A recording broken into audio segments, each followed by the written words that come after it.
Հզոր հոգևոր մարդ։ Սաղմոսներ 35, 59, 140, 18, 70, աստվածային պաշտպանություն թշնամու դեմ։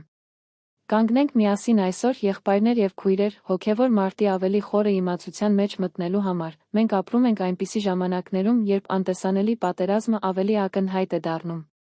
Շատերը զգում են հարձակումներ իրենց կյանքերի տարբեր ոլորտներում, առողջությունում, ֆինանսներում, հարաբերություններում, հոգեկան լավության մեջ, բայց մենք պետք է հասկանանք, որ այս բոլորը դրսևորումներ են մի ավելի խորը, հոգևոր իրականության։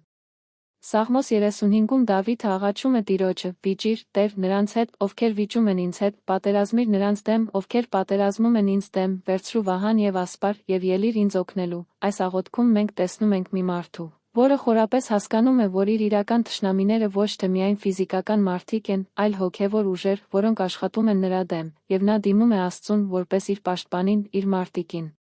Աստված մեր պաշտպանն է։ Սա ոչ թե պարզապես գեղեցիկ մեթաֆորա է, այլ բառացի իրականություն։ Երբ մենք պատկանում ենք Քրիստոսին, երբ մենք ծածկված ենք նրա արյամբ, Աստծո պաշտպանությունը դառնում է մեր անխախտ ամրոց, զրահինակի պես։ Նա շրջապատում է մեզ բոլոր կողմերից, որպես վահան, նա կանգնում է մեր և մեր թշնամիների միջև, որպես բերդ, նա տրամադրում է մեզ անվտանգություն և պաշտպանություն։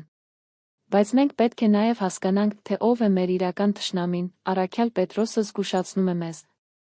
«Զգաստ եղեք, արթուն կացեք, ձեր հակառակորդը Սատանան որպես գոռացող առյուծ շրջում է, փնտրելով, թե ում կլափի»։ Մեր իրական թշնամին Սատանան է, և նրա նպատակը պարզ է՝ ոչնչացնել, գողանալ և սպանել։ Նա ատում է Աստծուն։ Եվ քանի որ նա ուղղակիորեն չի կարող վնասել Աստծուն, նա փորձում է վնասել այն, ինչ Աստված սիրում է, մեզ, նրա երեխաներին։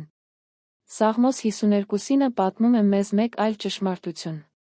«Փրկիր ինձ իմ թշնամիներից, Աստված, պաշտպանիր ինձ նրանցից, ովքեր բարձրանում են ինձ դեմ, փրկիր ինձ չարագործներից և փրկիր ինձ արյունարբու մարդկանցից»։ Դավիթը չի խոսում միայն ֆիզիկական թշնամիների մասին, նա խոսում է այն անտեսանելի ուժերի մասին, որոնք աշխատում են նրա կյանքը քանդելու համար, և նա գիտի, որ միայն Աստված կարող է իրեն փրկել այդ ուժերից։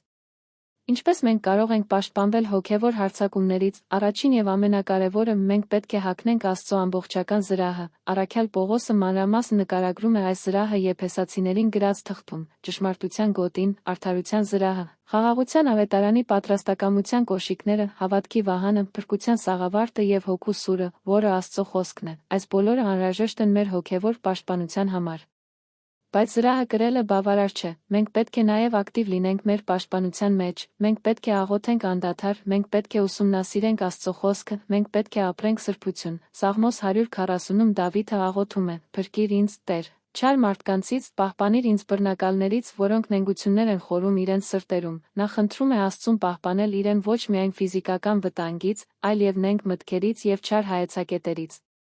Մենք պետք է հասկանանք, որ հոգևոր մարդը սկսվում է մեր մտքերում։ Սատանան նախ փորձում է տիրել մեր մտքերին։ Նա ներարկում է կասկածներ, վախեր, տագնապներ, մեղավոր մտքեր։ Եթե մենք թույլ տանք այս մտքերին արմատավորվել մեր մտքերում, դրանք կդառնան ուժեղ ամրոցներ, որոնք թշնամին կկարողանա օգտագործել մեզ կառավարելու համար։ Սրա համար է Պողոսը գրում.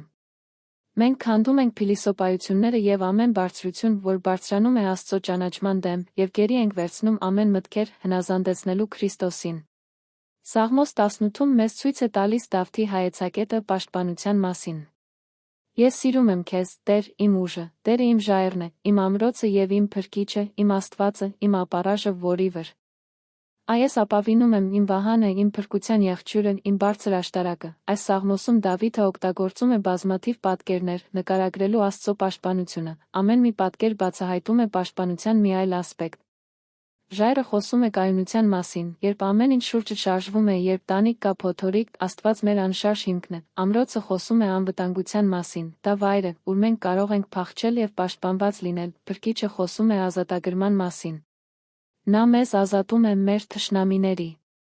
ձեռքից։ Վահանը խոսում է պաշտպանության մասին, նա կանգնում է մեր և մեր թշնամիների հարձակումների միջև։ Երբ մենք բախվում ենք հոգևոր հարձակումների, մենք պետք է անմիջապես դիմենք Աստծուն, մենք չպետք է փորձենք մենակ դիմակայել։ Սաղմոս 72-ում Դավիթը աղոթում է. «Արա, Աստված, ինձ փրկելու համար շտապիր, Տեր, ինձ օգնելու, թող ամաչեն և խռովվեն նրանք, ովքեր փնտրում են իմ կյանքը»։ Սա հրատապ աղոթք է, աղաչանք անմիջական օգնության համար։ Եվ Աստված պատասխանում է այդպիսի աղոթքներին։ Մենք պետք է նաև հասկանանք մեր իշխանությունը Քրիստոսի մեջ։ Հիսուսը հայտարարեց.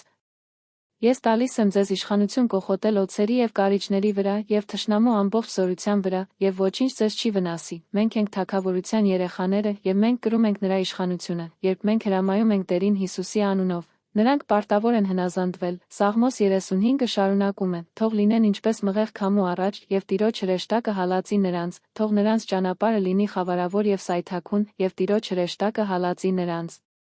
Սա ուժեղ աղոթք է մեր թշնամիների հարձակման դեմ։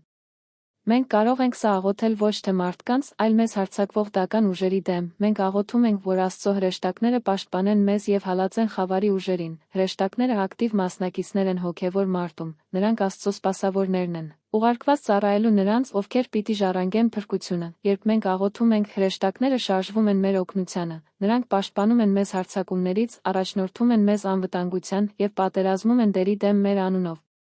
Բայց մենք պետք է նաև մաքուր լինենք, որպեսզի Աստծո զորությունը կարողանա հոսել մեր միջոցով։ Սաղմոս 52-ում գրված է. Դու սիրում ես արդարությունը և ատում ես չարությունը, Աստված սուրբ է, և նա չի կարող աշխատել մեղքի միջոցով։ Եթե մենք ունենք չվերացված մեղք մեր կյանքերում, մենք բացում ենք դռներ թշնամու համար, մենք պետք է խոստովանենք մեր մեղքերը, ապաշխարենք և դառնանք դեպի Աստված ամբողջ մեր սրտով։ Հոգևոր մարտը պահանջում է նաև համբերություն, երբեմն պատերազմը երկար է, և մենք չենք տեսնում անմիջական արդյունքներ։ Բայց մենք չպետք է հիասթափվենք։ Սաղմոս 140-ում Դավիթը աղոթում է. պահպանիր ինձ, Տեր, չարագործների ձեռքից, պաշտպանիր ինձ բռնակալներից, որոնք ծրագրել են գլորել իմ ոտքերը։ Նա չի դադարում աղոթել։ Նույնիսկ երբ թշնամիները շարունակում են իրենց հարձակումները, նա գիտի, որ Աստված հավատարիմ է, և նա կպատասխանի ժամանակին։ Մենք պետք է նաև օգտագործենք պաշտամունքը որպես մեր պաշտպանության մի հզոր գործիք, երբ մենք գովաբանում ենք Աստծուն, երբ մենք երգում ենք նրա փառքը, երբ մենք բարձրացնում ենք նրա անունը, խավարի ուժերը պետք է նահանջեն։ Պաշտամունքը ստեղծում է մթնոլորտ, որտեղ Աստծո ներկայությունը մեծանում է, իսկ թշնամու ուժը թուլանում։ Սաղմոս 18-ում Դավիթը ասում է. Ես կանչեցի Տիրոջը, ով արժանի է գովության, և փրկվեցի իմ թշնամիներից։ Մենք պետք է նաև հասկանանք, որ մեր պաշտպանությունը ոչ միայն անհատական է, այլև կոլեկտիվ։ Մենք ենք Քրիստոսի մարմինը, և երբ մենք միասին ենք, մենք ավելի ուժեղ ենք, երբ մի հավատացյալ աղոթում է մյուսի համար, երբ մենք միասին կանգնում ենք հոգևոր պատերազմում։ Մենք անհաղթ ուժ ենք դառնում։ Թշնամին սիրում է մեկուսացնել հավատացյալներին, որովհետև նա գիտի, որ մեկուսացված հավատացյալը խոցելի է, բայց երբ մենք միասին ենք, մենք անվախ ենք։ Սաղմոս 72-ը ավարտվում է հաղթանակի հայտարարությամբ.